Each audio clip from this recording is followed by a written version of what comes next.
Welcome to I witness news bulletin లో ముందుగా headlines. గంజాయి అక్రమ రవాణా, ముగ్గురు వ్యక్తులను అరెస్టు చేసి గంజాయిని స్వాధీనం చేసుకున్న భువనగిరి పోలీసులు.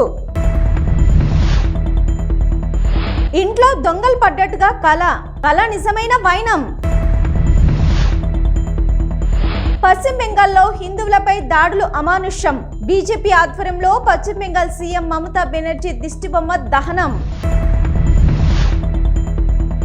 కల్వకుర్తి మోడల్ కాలేజీ ఎస్సీ హాస్టల్లో విద్యార్థుల నిరసన.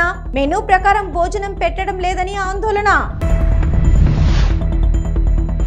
బీఆర్ఎస్ రజతోత్సవ సభను విజయవంతం చేయండి, బీఆర్ఎస్ నేతల పిలుపు. మిర్యాలగూడలో భక్తి శ్రద్ధలతో గుడ్ ఫ్రైడే వేడుకలు. ఆర్సీఎం చర్చిలో పెద్ద సంఖ్యలో క్రైస్తవులు ప్రత్యేక పూజలు. విజయవాడ బీసెంట్ రోడ్లో నూతనంగా ఏర్పాటు చేసిన ఆర్ఎస్ బ్రదర్స్ షోరూం ప్రారంభోత్సవం. జ్యోతి ప్రజ్వలన చేసిన ఎంపీ కేశినేని శివనాథ్, ఎమ్మెల్యే పిఠాపురంలో గుడ్ ఫ్రైడే వేడుకలు. పెద్ద సంఖ్యలో పాల్గొన్న క్రైస్తవులు. శ్రీకాళహస్తిలో ముత్యాలమ్మ జాతర మహోత్సవాలు. అధిక సంఖ్యలో పాల్గొన్న భక్తులు. ఆంధ్రప్రదేశ్లోని చిత్తూరు నుంచి సంగారెడ్డిలోని పటాన్ చెరువుకు అక్రమంగా గంజాయి రవాణా చేస్తున్న ముగ్గురు వ్యక్తులను అరెస్టు చేసి గంజాయిని స్వాధీనం చేసుకున్నట్లు భువనగిరి టౌన్ పోలీసులు తెలిపారు. యాదాద్రి జిల్లా భువనగిరి పట్టణంలో జగదేవ్పూర్ రోడ్డులో వాహన తనిఖీలు నిర్వహిస్తుండగా తనిఖీలో భాగంగా ఒక కారును ఆపి తనిఖీ చేయగా అందులో 24 ప్యాకెట్ల గంజాయిని గుర్తించారు. అందులో 51.13 కిలోలున్నట్లు పోలీసులు గుర్తించారు. అలాగే సంగారెడ్డి మండలం ఇస్నాపురం గ్రామానికి చెందిన మహమ్మద్ అమీర్, ముషిరాబాద్ కు చెందిన మహమ్మద్ ఇస్మాయిల్, కారులో ఉన్న మహమ్మద్ ఇస్మాయిల్లను అరెస్టు చేశారు. మియాపూర్ కు చెందిన భాష పరారీలో ఉన్నట్లు పోలీసులు తెలిపారు. గంజాయితో పాటు ఒక కారు, 3 సెల్ ఫోన్లు స్వాధీనం చేసుకున్నారు. పోలీసులు ఈ గంజాయిని 4 రోజుల క్రితం కొనుగోలు చేసి గంజాయితో పాటు ఒక కారు, 3 సెల్ ఫోన్లు స్వాధీనం చేసుకున్నారు పోలీసులు. ఈ గంజాయిని 4 రోజుల క్రితం కొనుగోలు చేసి గంజాయిని పటాన్ చెరువుకు తరలిస్తున్నట్లు పోలీసులు తెలిపారు.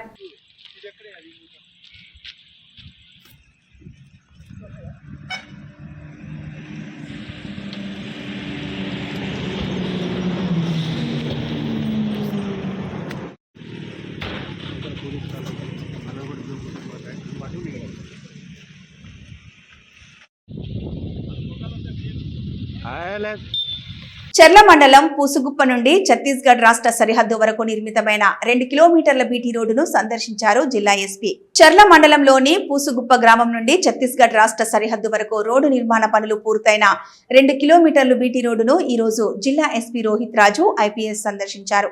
చర్ల నుండి ద్విచక్ర వాహనాల ద్వారా పూసుగుప్ప వరకు ఇప్పటి వరకు పూర్తయిన మరియు నిర్మాణంలో ఉన్న కాజ్వేలు, కల్వర్ట్ల పనులను పరిశీలించారు. అనంతరం పూసుగుప్ప చేరుకొని అక్కడి నుండి ఇటీవల పూర్తయిన 2 కిలోమీటర్ల బీటీ రోడ్డును సందర్శించారు.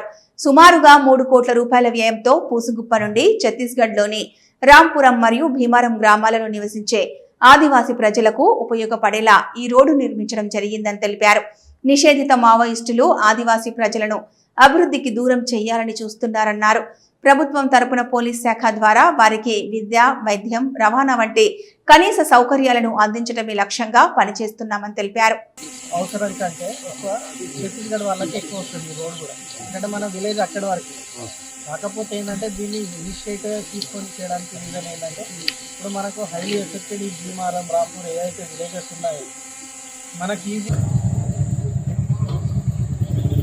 పదండి సార్, మీరు పదండి సార్, ముందు పదండి.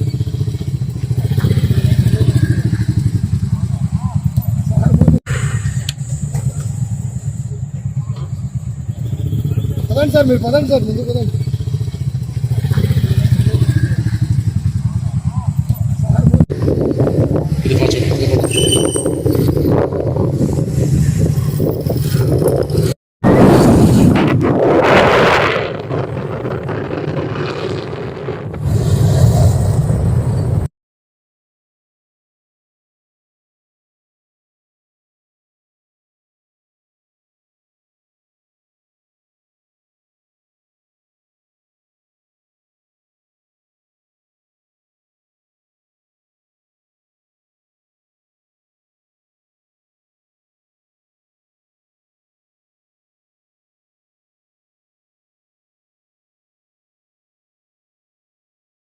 మేడ్చల్ జవహర్ నగర్ పోలీస్ స్టేషన్ పరిధిలోని దమ్మాయిగూడ విఎన్ఎస్ హోమ్స్ లో విచిత్రమైన చోరీ జరిగింది. ఇంటి యజమానురాలికి ఇంట్లో దొంగలు పడ్డట్టు కల. తీరా చూస్తే నిజంగానే దొంగలు పడ్డారు. దొంగతనం అనేది తెలియకుండా జరిగే ఒక ప్రక్రియనే. కాకపోతే చిత్రం ఏంటంటే దమ్మాయిగూడ మున్సిపాలిటీలో నివాసం ఉండే ఒక జంట తన భర్తకు ఢిల్లీకి ట్రాన్స్ఫర్ అయితే కొంతకాలంగా భార్య ఒక్కతే ఇంట్లో ఉంటున్న నేపథ్యంలో తన భర్త దగ్గరికి వెళ్లాలని ఈ నెల 8వ తారీఖున ఢిల్లీకి తన భర్త దగ్గరికి వెళ్ళింది. అదేంటో చోద్యం కాకపోతే తను ఢిల్లీకి వెళ్లిన తర్వాత తన కలలో ఇంట్లో దొంగతనం జరిగిందని కల రావడంతో తను భయభ్రాంతులకు లోనే కాలనీ ప్రెసిడెంట్ విలియమ్స్ కు ఫోన్ చేయగా తను ఇంటి దగ్గరికి వెళ్లి చూడగా దాన్ని చెప్పింది. నిజమే అని, నిజంగానే దొంగతనం జరిగిన ఆనవాళ్లు కనిపిస్తున్నాయి మేడం అని చెప్పడంతో ఆశ్చర్యానికి లోనయ్యారు ఇంటి యజమాని మరియు కాలనీ వాసులు. ఈ విషయాన్ని కాలనీ ప్రెసిడెంట్ వెంటనే పోలీసులకు సమాచారం ఇవ్వడంతో సంఘటన స్థలానికి చేరుకున్న పోలీసులు కేసు నమోదు చేసుకుని దర్యాప్తు చేపట్టారు. ఇంటి యజమాని చెప్పిన వివరాల ప్రకారం ఇంట్లో 4 తులాల బంగారం, 30 తులాల వెండి, 15,000 నగదు ఉన్నట్లు, ఆ వస్తువులు నగదు పోయినట్లుగా పోలీసులు కేసు నమోదు చేసుకున్నారు.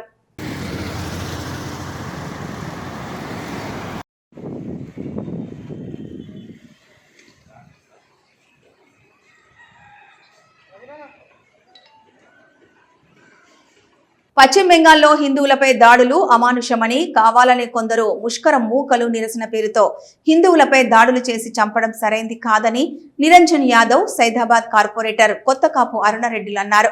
శుక్రవారం సైదాబాద్ ప్రధాన రహదారిపై బీజేపీ ఆధ్వర్యంలో పశ్చిమ బెంగాల్ సీఎం మమతా బెనర్జీ దిష్టిబొమ్మ దహన కార్యక్రమం చేపట్టారు. వందలాది మంది కార్యకర్తలు వచ్చి నిరసన కార్యక్రమంలో పాల్గొని మమతా బెనర్జీ దిష్టిబొమ్మ దహనం చేశారు. అనంతరం నిరంజన్ యాదవ్ మాట్లాడుతూ పశ్చిమ బెంగాల్లో మమతా బెనర్జీ ప్రభుత్వాన్ని బర్తరఫ్ చేసి వెంటనే రాష్ట్రపతి పాలన పెట్టాలని డిమాండ్ చేశారు. దాడుల వెనుక ఉన్న ఉగ్రవాదుల హస్తం బయట పెట్టాలని కోరారు. ఈ కార్యక్రమంలో బీజేపీ నాయకులు సుభాష్ చందర్జీ, సహదేవ్ యాదవ్, శ్రీకాంత్ రెడ్డి, వీరేందర్ యాదవ్, కొత్త కాపు రవీందర్ రెడ్డి, మధుకర్ రెడ్డి, దశరథ లక్ష్మి, రమణా సింగ్, నవీన్, దినేష్, గోలికర్, ఆశిష్ గోలికర్, సుభాష్ తదితరులు పాల్గొన్నారు.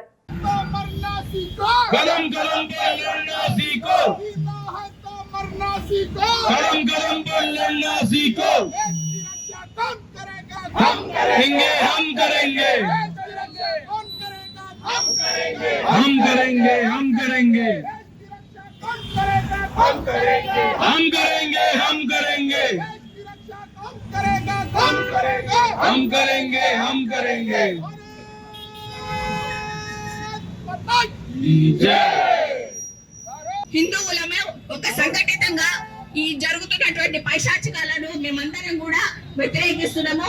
వారందరికీ కూడా మేము సపోర్ట్ గా ఉంటాము అని చెప్పేసి సందర్భంగా తెలియజేసుకుంటూ భారతీయ జనతా పార్టీ ఎప్పటికీ కూడా వాళ్ళకి సపోర్ట్ గా ఉంటుంది. నరేంద్ర మోడీ గారు సమావేశం ఏర్పాటు చేయడం జరిగింది. ఆ సమావేశంలో మాట్లాడుతూ ఇది ఈ రోజు చేసినటువంటి చట్టం కాదు, 3 సంవత్సరాల నుండి దీనిపైన కసరత్తు జరుగుతా ఉంది. అనేక లక్షల మంది పేద ముస్లిం వర్గాలు ఏదవుతున్నారో ముఖ్యంగా వాదులందరూ కూడా ఈ రోజు సిగ్గుతో తలదించుకునేటువంటి పరిస్థితి ఈ రోజు బెంగాల్లో మరి మమతా బెనర్జీ ఏదైతుందో ఈ దేశంలో ఎప్పుడు కని విని ఎరగని రూపంలో హింసాత్మకమైన కార్యక్రమాలను మరి ప్రోత్సహించు వక్త్ బిల్ పేరు మీద ఈ రోజు హిందువులపై దాడులు జరుగుతాయి. ఈ రోజు బంగ్లాదేశ్ లో ఏదో ఇబ్బంది జరిగితే అది మరి పశ్చిమ బెంగాల్లో ఇంప్లిమెంటేషన్ చేసేటువంటిది. మరి ఈ రోజు చేస్తున్నటువంటి ఈ దహన కాండకు భాగ్యనగర మరి భారతీయ జనతా పార్టీ ఖండిస్తూ ఈ రోజు తీవ్రంగా వారిని హెచ్చరిస్తూ కేవలం భాగ్యనగరమే కాదు భారతదేశంలో ఉండే ప్రతి భారతీయుడు కూడా నీకు మరి వ్యతిరేకంగా ఈ రోజు ఉద్యమం చేయడానికి సిద్ధంగా ఉన్నాడు. కాబట్టి మేము భారతీయ జనతా పార్టీ భాగ్యనగర్ జిల్లా తరఫున వెంటనే రాష్ట్రపతి గారు మరి చొరవ తీసుకొని దీన్ని వెంటనే వారిని ఈ యొక్క పదవి నుంచి తప్పించాలని నేను తెలియజేస్తా ఉన్నాను. నాగర్ కర్నూలు జిల్లా కల్వకుర్తి మోడల్ కాలేజ్ ఎస్సీ హాస్టల్లో విద్యార్థులు నిరసనకు దిగారు. మెనూ ప్రకారం భోజనం పెట్టడం లేదని హాస్టల్ విద్యార్థులు హాస్టల్ ముందు ఆందోళన చేపట్టారు. హాస్టల్లో పనిచేస్తున్న వర్కర్ శ్రీశైలం విద్యార్థుల పట్ల అసభ్యకరంగా మాట్లాడుతున్నాడని, శ్రీశైలంను వెంటనే సస్పెండ్ చేయాలని విద్యార్థులు ధర్నాకు దిగారు. హాస్టల్ వార్డెన్ కూడా సమయపాలన పాటించకపోవడంతో వర్కర్ల పనితీరు ఘోరంగా మారిందని, ఇప్పటికైనా అధికారులు స్పందించి మెనూ ప్రకారం భోజనం అందేటట్లు చూడాలని విద్యార్థులు కోరారు.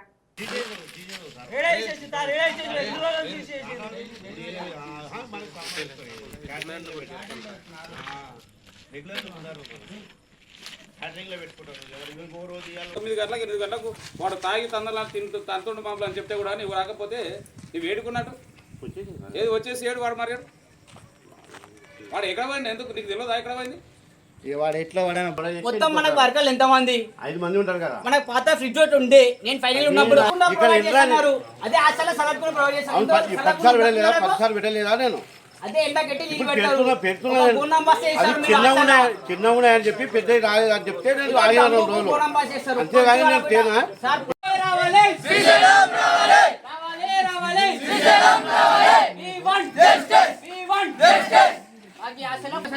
సరి ఉండలేవు మెను పెట్టారు ఆ మెను పక్కన ఏది లేదు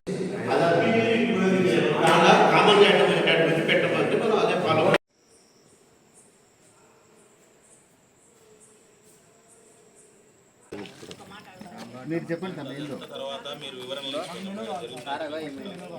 ఓకే అంత పైకి జరుగు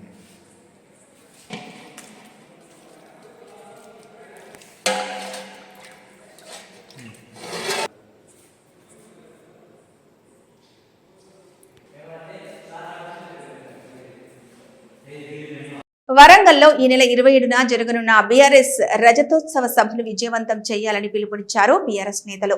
తిరుమలాయిపాలెంలో జరిగిన పాలెం నియోజకవర్గం సన్నాహక సమావేశంలో ఎంపీ మాజీ ఎమ్మెల్యేలు పాల్గొన్నారు. ఖమ్మం జిల్లా తిరుమలాయపాలెంలో బీఆర్ఎస్ పార్టీ రజతోత్సవ సభ విజయవంతం చేసేందుకు పాలేరు నియోజకవర్గ బీఆర్ఎస్ పార్టీ సన్నాహక సమావేశం నిర్వహించారు. ఈ కార్యక్రమానికి జిల్లా అధ్యక్షుడు ఎమ్మెల్సీ తాతా మధుసూదన్, రాజ్యసభ సభ్యుడు వద్దిరాజు రవిచంద్ర, మాజీ ఎమ్మెల్యేలు కందాల ఉపేందర్ రెడ్డి, సండ్ర వెంకట వీరయ్య హాజరయ్యారు. ఈ సందర్భంగా వారు మాట్లాడుతూ బీఆర్ఎస్ పార్టీని బలోపేతం చేసేందుకు ప్రతి ఒక్కరూ కృషి చేయాలన్నారు. 3 మంత్రుల నుండి ఖమ్మం జిల్లాను అభివృద్ధి చేయలేదని వారు విమర్శించారు. అధికారులు ఏకపక్షంగా వ్యవహరిస్తున్నారని, వారు పద్ధతి మార్చుకోవాలని హితవు పలికారు. ప్రజలు బీఆర్ఎస్ పార్టీకి ప్రతిపక్షంలో ఉండి పోరాడేందుకు ప్రజలు అవకాశం ఇచ్చారన్నారు. సీతారామ ప్రాజెక్టును తీసుకొచ్చింది కేసీఆర్ అని వారు తెలిపారు. ఎవరికి ఆపదొచ్చినా పార్టీ నాయకులు అందరం కలిసి పోరాడదామన్నారు. వరంగల్లో జరిగే రజతోత్సవ సభను విజయవంతం చేసేందుకు గ్రామాల నుంచి బీఆర్ఎస్ శ్రేణులు పెద్ద ఎత్తున తరలి రావాలని పిలుపునిచ్చారు. మనం ఎమ్మెల్యేగా ఉండగా మనం ఎట్లా చేసినాం, మీరు ఒకసారి ఊళ్ళల్లో కూడా అందరూ కూడా ఒకసారి దాన్ని గుర్తు చేసుకొని అప్పుడేం జరిగింది ఇప్పుడేం జరుగుతుంది జనానికి వివరించే ప్రయత్నం చేయండి. అప్పుడు ఇప్పుడు ఉపేందర్ రెడ్డి ఆశయము, అభిలాష, కోరిక జనంతో ఉండటమే, జనం కోసం పనిచేయటమే. మీరందరూ కూడా బహుశా ఆ రోజున చూసుంటారు. మనం ఒక కళ్యాణ లక్ష్మి కావచ్చు, సీఎం రిలీఫ్ ఫండ్ కావచ్చు, లేకుంటే ఇంకోటి కావచ్చు, ఈ స్కీమ్ ఏదైనా కావచ్చు, మనం ఎక్కడన్నా ఒక పార్టీ వాళ్ళకే చేద్దాము, పార్టీ వాళ్ళకే చేయాలని ఇప్పుడు చెప్పినామా? అందరికీ మనకు పార్టీలకు అతీతంగా, కులాలకు అతీతంగా, మతాలకు అతీతంగా అందరికీ చేసినాం. ఏ రోజున కూడా మనం మన దగ్గరికి వచ్చిన మనిషిని మనం కాదని లేకుంటే చేయొద్దనే మాట చెప్పలేదు. మరి ఈ రోజు ఏం జరుగుతుంది? రాష్ట్రం పాలించినటువంటి కేసీఆర్ గారు కాదని 432 అబద్ధపు హామీలతో మోసపోయాం. ఇందాక నామాన్ని చెప్పాడు. మహిళలు ముఖ్యంగా కళ్యాణ లక్ష్మితో పాటు తులం బంగారం ఇస్తారంటే దాదాపు ఈ జనాభాలో సగం % కంటే ఇంకొక 10 లక్షల మంది ఎక్కువే ఉన్నారు మహిళలు మన రాష్ట్రంలో. మహిళల ఓట్లు కూడా తులం బంగారం కోసం పాపం వాళ్ళు కానీ మన రైతన్నలు కూడా రైతు బంధు 10,000 ఇస్తే 15,000 ఇస్తున్నామని చెప్పేసి దానికి కానీ ఇవన్నీ పెన్షన్లు పెరుగుతాయి. 2,000 అంటే 4,000 ఇస్తామన్నారు. మహిళలకు మళ్ళీ 2,500 స్కీమ్ ఇస్తా అన్నారు, పెన్షన్ ఇస్తా అన్నారు. రైతులకు కౌలుదారులకు కూడా 12,000 ఇస్తా అన్నారు. ఆటో కార్మికులకు 12,000 ఇస్తా అన్నారు. రైతు బంధు బాయే, కళ్యాణ లక్ష్మి బాయే, బంగారం బాయే, పెన్షన్లు బాయే, ధాన్యం కొనేటోళ్ళు దిక్కు లేదా, నీళ్లు లేవా, కరెంటు లేవా, అసలు అధికారులే లేకపోయా, ప్రభుత్వమే లేకపోయా, ఏం జరుగుతుంది రాష్ట్రంలో అని చెప్పేసి ప్రజలంతా తీవ్రంగా బాధపడుతుండే. అందులో ముఖ్యంగా ఒక మంచి ఎమ్మెల్యేను కోల్పోయినామని ప్రజలు కూడా బాధపడుతున్నారు. ఇక్కడ ఏమన్నా ఇక్కడ నుంచి మాజీ శాసనసభ్యులు కోరుకోవడం, ఇక్కడి నుంచి ఓటు మళ్ళీ 3.5 సంవత్సరాలు అన్న తొందరగా ఎప్పుడు వస్తాయని చెప్పేసి మీరు అందరూ ఎదురు చూస్తున్నారు. మరి బ్రహ్మాండమైన బ్యాట్తో గెలవబోతున్నాడు. ఖచ్చితంగా కూడా మీరు గెలిపించుకుంటారని చెప్పేసి గట్టిగా చెప్పండి వారు తెలియజేయాలి. నేను రోజు తిరుగుతూనే ఉన్నాను, మాట్లాడుతున్నాను. అందరికి కూడా ఈ రాష్ట్రం అధోగతి పాలే, నీళ్లు లేవు. ఫస్ట్ ఈ సంవత్సరాల కాలంలోనే ఒక ముఖ్యమంత్రిని ఇంత ఘోరంగా అవమానపరిచి అంత తిట్లు తిన్న ఈ దేశంలో ఉన్నటువంటి ముఖ్యమంత్రి ఏకైక ముఖ్యమంత్రి.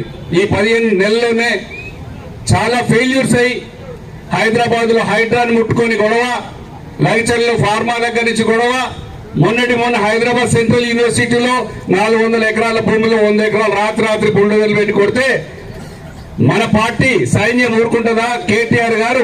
కేసీఆర్ గారు సూచనలతో అత్యద్భుతంగా పోరాటం చేస్తే సుప్రీంకోర్టులో సుమోటోగా తీసుకొని ఇవాళ నిన్న ఆర్డర్లు ఇచ్చారు, అక్షింతలు పడ్డాయి. అధికారులందరూ జైలు పోతారా, అడవిని తొందరగా నిర్మించుకుంటారా అని చెప్పేసి వార్నింగ్ ఇవ్వడం కూడా జరిగింది.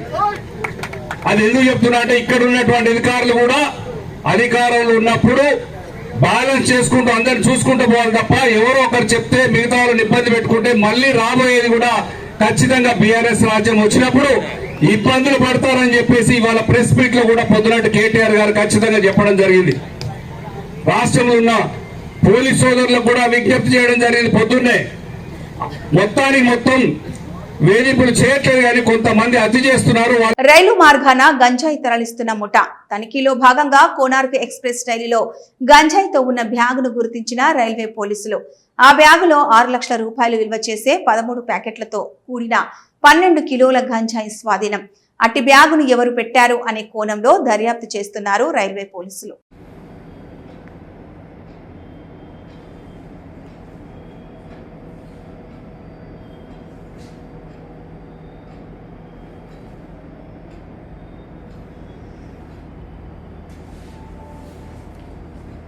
నల్గొండ జిల్లా మిర్యాలగూడలో భక్తి శ్రద్ధలతో గుడ్ ఫ్రైడే వేడుకలను పురస్కరించుకొని ఆర్సీఎం చర్చిలో పెద్ద సంఖ్యలో క్రైస్తవులు ప్రత్యేక పూజలు అనంతరం సిలువపై యేసు పలికిన 7 మాటలు ధ్యానించారు. యేసు ప్రభువును స్లీవ్ మీద పరుండబెట్టిన వెనుక తమ చేతులు చాచి మన రక్షణ కొరకు తానే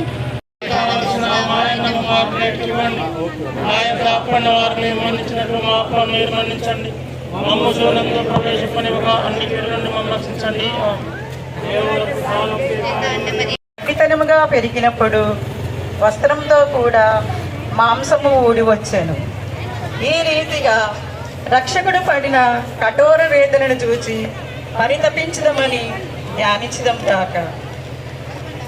విజయవాడ బీసెంట్ రోడ్ లో నూతనంగా ఏర్పాటు చేసిన ఆర్ఎస్ బ్రదర్స్ షోరూం ప్రారంభోత్సవం జరిగింది. ఆర్ఎస్ బ్రదర్స్ షోరూం ప్రారంభోత్సవం సందర్భంగా ఎంపీ కేశినేని శివనాథ్, ఎమ్మెల్యే బోండా మహేశ్వరరావు జ్యోతి ప్రజ్వలన చేశారు. ఎంపీ మాట్లాడుతూ రాష్ట్ర ప్రభుత్వం వ్యాపారస్తులకు అండగా ఉంటుంది. వ్యాపారాలు బాగా జరిగితే ఎంతో మందికి ఉపాధి లభిస్తుందన్నారు. ఆర్ఎస్ బ్రదర్స్ షోరూం ను యాజమాన్యానికి శుభాకాంక్షలు తెలిపారు.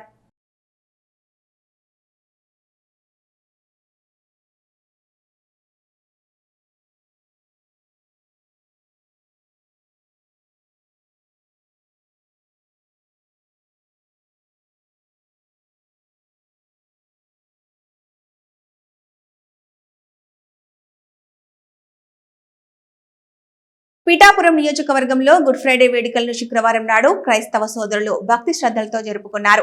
ఈ వేడుకలను పురస్కరించుకొని జిల్లాలోని అన్ని క్రైస్తవ దేవాలయాల్లో ప్రత్యేక ప్రార్థనలు చేశారు. ఈ వేడుకల సందర్భంగా గొల్లప్రోలు పట్టణంలోని ఆర్సీఎం చర్చ్ ఆధ్వర్యంలో పెద్ద సంఖ్యలో క్రైస్తవులు హాజరై సిల్వపై యేసు పలికిన 7 మాటలు ధ్యానించి యేసుక్రీస్తు త్యాగాలను స్మరించుకున్నారు.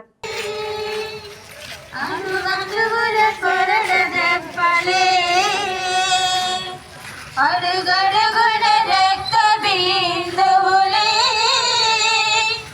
అణువణువున కొరడ దెబ్బలే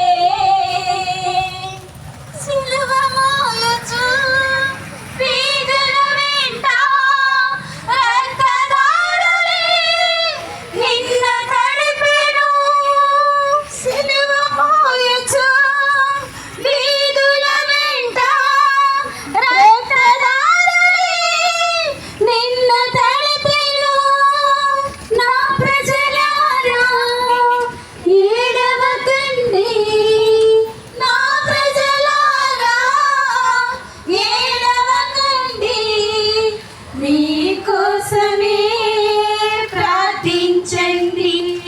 సూర్యాపేటలో నిబంధనలు బేఖాతరు చేస్తూ అక్రమంగా నిర్వహిస్తున్న శరత్ కార్డియాక్ కేర్ ఆసుపత్రిపై తెలంగాణ వైద్య మండలి సభ్యులు దాడులు చేపట్టారు.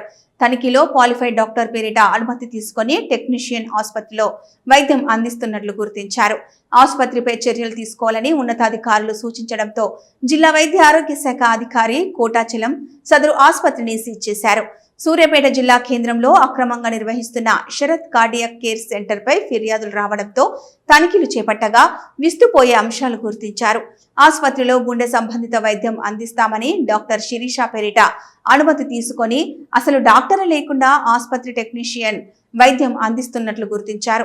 గుండె వైద్యం అందించాలంటే కార్డియాలజీ డాక్టర్ అవసరం ఉండగా కేవలం ఎంబీబీఎస్ డాక్టర్ పేరు పెట్టి అసలు డాక్టర్ లేకుండా ఆసుపత్రిని నడుపుతుండటంతో స్థానిక ఐఎంఏ డాక్టర్లు జిల్లా వైద్య ఆరోగ్య శాఖ అధికారుల చేత క్లినికల్ ఎస్టాబ్లిష్మెంట్ యాక్ట్ ఉల్లంఘించినందుకు ఆసుపత్రిని సీజ్ చేయించారు.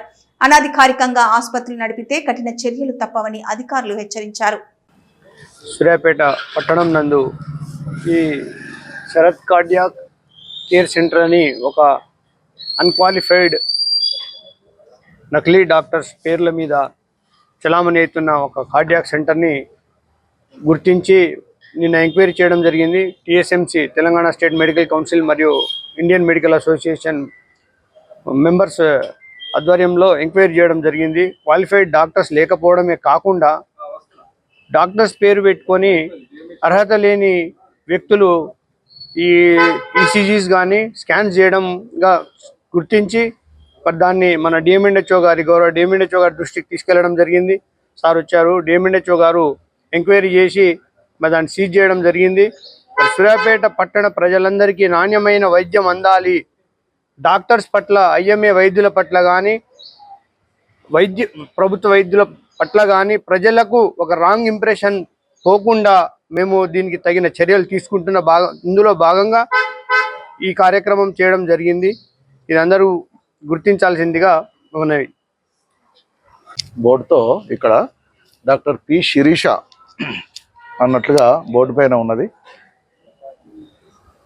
ఈ ఆసుపత్రి రిజిస్ట్రేషన్ చేసుకున్నప్పుడు మాత్రం కార్డియాలజిస్ట్ పేరు మీద డాక్టర్ లీలా కృష్ణ పేరు మీద రిజిస్ట్రేషన్ చేయబడ్డది. ఆ తర్వాత శిరీష అనే డాక్టర్ పేరుపై బోర్డు పైన నమోదు చేయబడ్డాం.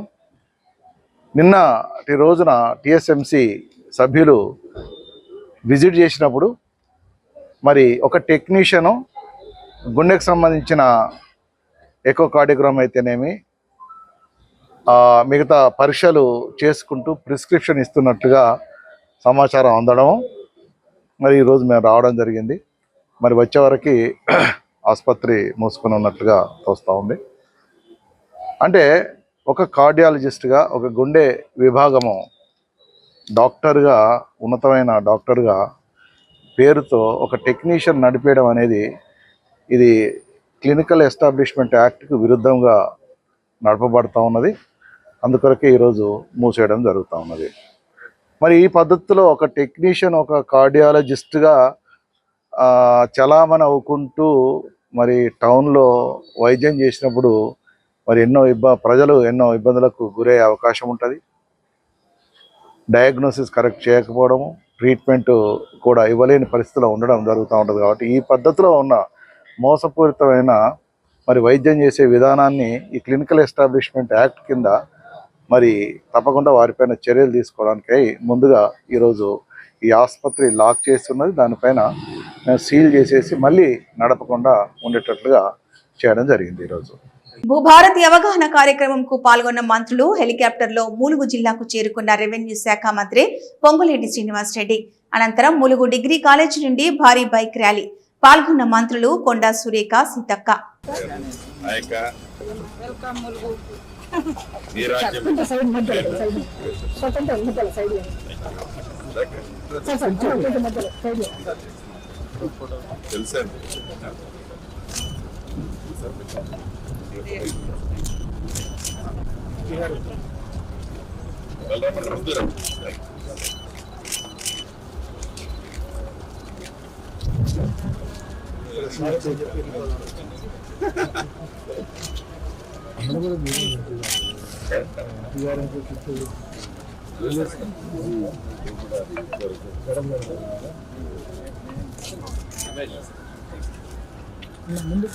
కలెక్టర్ గారు సార్ వాళ్ళు ఏమన్నా ఒక రిక్వెస్ట్ చేస్తారు మీరు వాళ్ళు మనం రాలేదు మన కొంచెం ముందు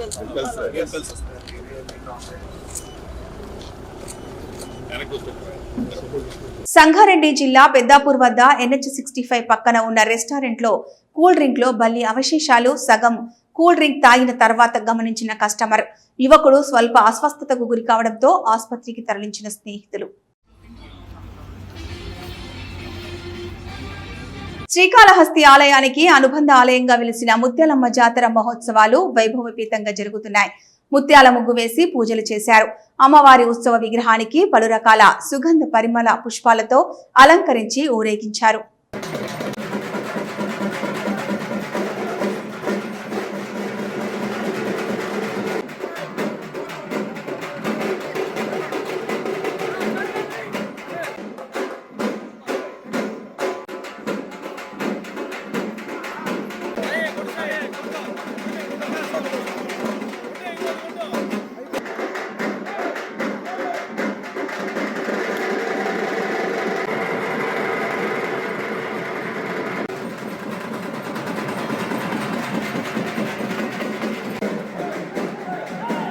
ఇవి ఈ బులెటిన్ అప్డేట్స్.